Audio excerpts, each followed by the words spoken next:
Good day, YouTubers. This is Captain Hal, 1947, back with one of my old guns.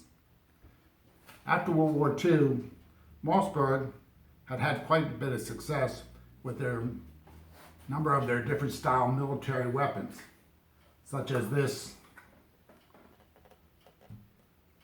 151 automatic, a semi-automatic, also the bolt action weapons that they made, all with the Mannlicher style stocks. They decided that they wanted to come up with something a little bit different that might go along with some of the weapons that were being used at that time in the United States military. And so they went and designed this particular gun, the 152, in a semi-automatic and also in a bolt action, which is also known as a 142. This is on the lines of the M1 carbine. It's a smaller replica of the weapon I just showed you. It uses the same bolt action as the 151 does, which saved them money in machining costs and parts. They brought this gun out in 1948 as the 152. In 1950, they came up with this one, which is the 152K. The difference only being that the 152 had a peep sight and the 152K has an open sight. And they both cost the same amount of money. But the neat thing about this particular weapon is that it has a hold down forward stock, which then can be used as a monopod, or you could use it as though you are shooting a Thompson submachine gun. It has the bolt action. It's 22. It is clip fed with a seven shot clip. It uses only 22 long rifle. This gun, along with its brother, were made up to 1957. Now this was quite successful. This particular gun was probably made before 1954. The reason I know that is as of 1955, they changed the forestock to a black plastic stock. So any of the guns that you find on the market today with the wooden stock on the front, the forestock, they were made prior to 1954. This has got a walnut stock on it.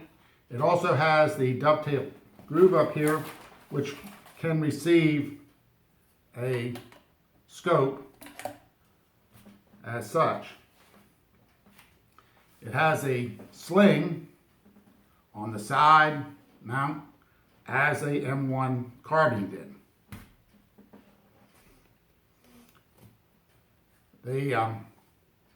This gun is 36 inches overall length and has an 18-inch barrel. It weighs only 5 pounds, so it did make it, I think, a little bit more apt for a younger shooter, in as much as it didn't weigh as much as the other guns that they were making, which were up around 7 to 7.5 pounds, depending on whether you had a scope on them or not. This did help. I think it also, a lot of the men coming back from the services were familiar with the M1 carbine, and so it kind of replicated that particular gun. This gun, like I said, was made up until 1957, at which time they ended the production of these 152 and 152K, but they didn't stop making this style weapon. They then developed a 352 and a 352K. The biggest difference was they came up with a new type of magazine which could handle not only long rifle but also long and shorts. And they must have changed some of the mechanism in here so that those particular rounds would work. But there was a mechanism up here that moved back and forth so that it would accommodate all 3 rounds in the magazine. This, like I say, this weapon here is got walnut. I think later on they went to a birch stock in some of the later years when they went to the 352s and stuff. Now, the overall, this is a nice shooting gun. I've got this one that I put on a very inexpensive scope that's going to go on it for shooting. I did notice that I have shot this. The open sights are not really that great. It's hard to get a good pattern, particularly for me. Maybe with a younger set of eyes, they might have been able to do it. It does have a windage adjustment here, which is very, very, very delicate from the standpoint of trying to do any kind of adjusting. It's quite hard. You just have a screw that you unloosen, and then you can slide back and forth the disc that's on there. It's kind of hard to really get a good pattern with that particular type of gun. This has a plastic butt plate, of course the traditional plastic trigger guard that is more that they were known for, but it has the same, like I say, the same mechanism in the bolt here as here, and they're basically interchangeable. They can be changed back and forth if that was the case and you were trying to salvage or needed parts from one from another. But this is a nice little gun, and if you see one, give it a second try. It does have a little bit different. It has a Monte Carlo stock on it, where the other ones had a cheek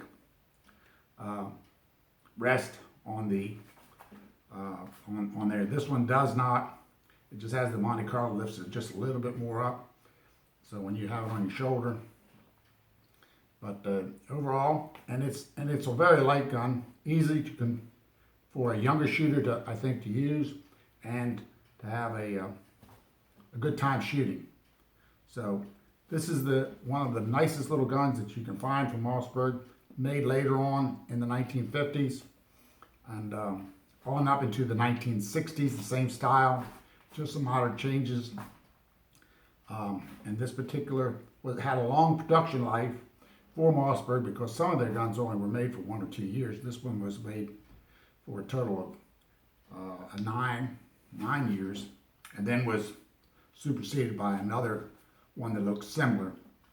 And side by side, you wouldn't be able to tell the difference unless you knew the difference in the 2 guns. Anyway, just wanted to show you this gun. If you got any comments or questions, please write me. And as for that, this is Captain Hal, signing off for today. Bye.